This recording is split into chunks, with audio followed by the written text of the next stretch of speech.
আর্থিক খাতে এমন কিছু সংস্কার করা হবে যেন এই খাত ঘুরে দাঁড়াতে পারে এবং তা দৃশ্যমান হয় বলে জানিয়েছেন বাংলাদেশ ব্যাংকের গভর্নর আহসান এইচ মনসুর। বাংলাদেশ ব্যাংকে জুলাই গণ অভ্যুত্থান দিবস উপলক্ষে এক আলোচনায় তিনি একথা বলেন। আহসান এইচ মনসুর বলেন, বাংলাদেশ ব্যাংকের নতুন স্বায়ত্তশাসন আইন বাস্তবায়ন হলে ব্যাংক খাতের দুর্নীতি কমে আসবে।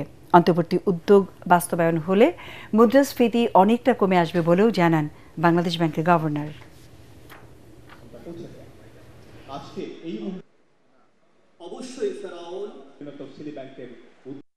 আমরা কিন্তু অনেকগুলো সংস্কারমূলক কাজকে এগিয়ে নিয়ে যেতে চাচ্ছি। যে সংস্কারগুলো আমরা মনে করি যে আর্থিক খাতের যে বুনিয়াদ, সেই বুনিয়াদটাকে শক্ত করবে। বাংলাদেশ ব্যাংক আইন যেটা হবে, যেটার মাধ্যমে স্বায়ত্তশাসনের ব্যবস্থাটা আমরা প্রস্তাব করছি, সেটা গৃহীত হবে, প্রাসঙ্গিক এবং একটা কমপ্লিমেন্টারি সাপোর্ট দেবে।